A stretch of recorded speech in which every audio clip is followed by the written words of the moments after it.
Deep in the heart of Okonji village, where the land was as rich as the stories told by elders under the moonlight, there lived a man named Madu.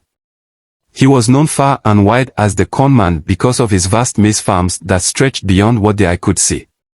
Madu was not just a farmer, he was a businessman, and his wealth came from selling corn to traders from distant lands. For years, the people of Okonji depended on Madu. He supplied the village with maize, ensuring that no one ever went hungry. But as his wealth grew, so did his greed. One season, a great drought hit Okonji. The rivers dried up, the soil cracked, and the people struggled to grow food. The villagers looked to Madu for help, believing he would share his vast store of maize with them. "Madu, our children are hungry," pleaded Chaii, an elderly widow whose eyes were filled with sorrow. "Our harvest failed this year. Please, let us buy some maize at a fair price," begged Okoro, the village blacksmith.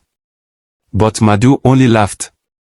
His belly was full, and his storerooms overflowed with sacks of golden maize. He sat on his wooden stool, chewing on roasted corn as he waved them away. "I am a businessman, not a charity," he said coldly. "If you want my maize, pay double the price or starve." The villagers gasped. Never before had Madu been so heartless. "We are your people," said Edu, a young farmer. "We have worked for you, helped you grow your wealth. Now, when we need you most, you turn your back on us." Madu stood up, his face hard. "That is not my concern. If you cannot afford my maize, then I will sell it to the traders from the city." With that, he ordered his workers to load sacks of maize onto ox carts, sending them away to sell at high prices. The people of Okonji watched in despair as the food they had hoped for disappeared down the dusty road. Desperation turned into anger. The village elders gathered under the sacred Iroko tree, discussing what to do. "He has forgotten that a man's wealth means nothing if his people curse his name," muttered Elder Udo.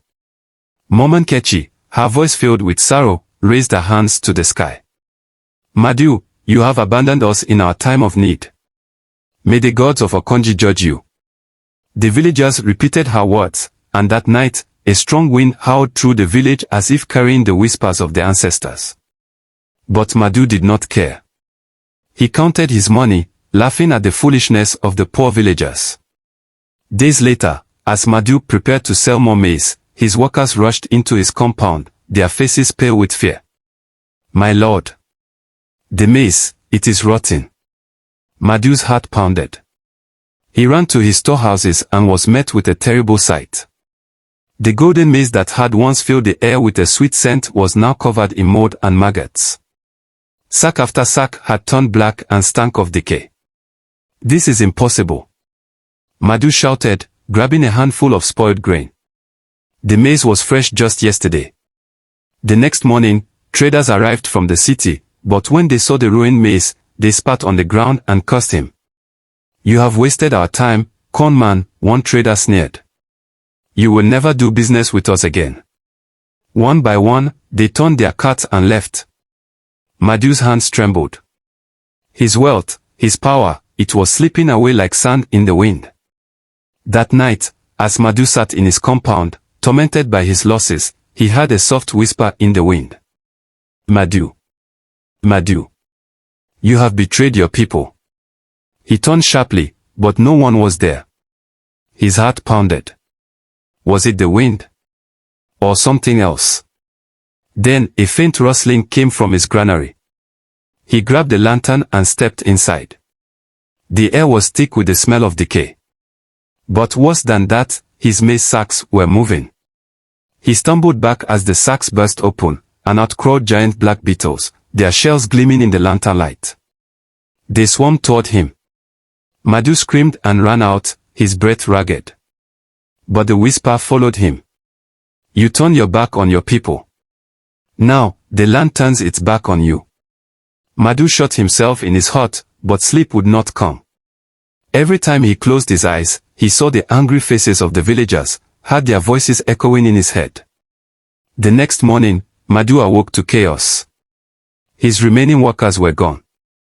His goats and chickens had fled. His once mighty granary was now home to nothing but insects and rats. Hungry and desperate, he staggered into the village, begging for food. But the people of Okonji only looked at him with cold eyes. "You are a businessman, not a charity," said Edu, repeating Madu's own words. Madu fell to his knees. "Please. I am sorry." But it was too late. Weak and broken, Madu wandered into the forest, searching for wild food. Days passed, and he was never seen again. Some say he was taken by the spirits of the land. Others say he wasted away, swallowed by the same greed that had once made him powerful. But one thing was certain, the corn man had met his doom.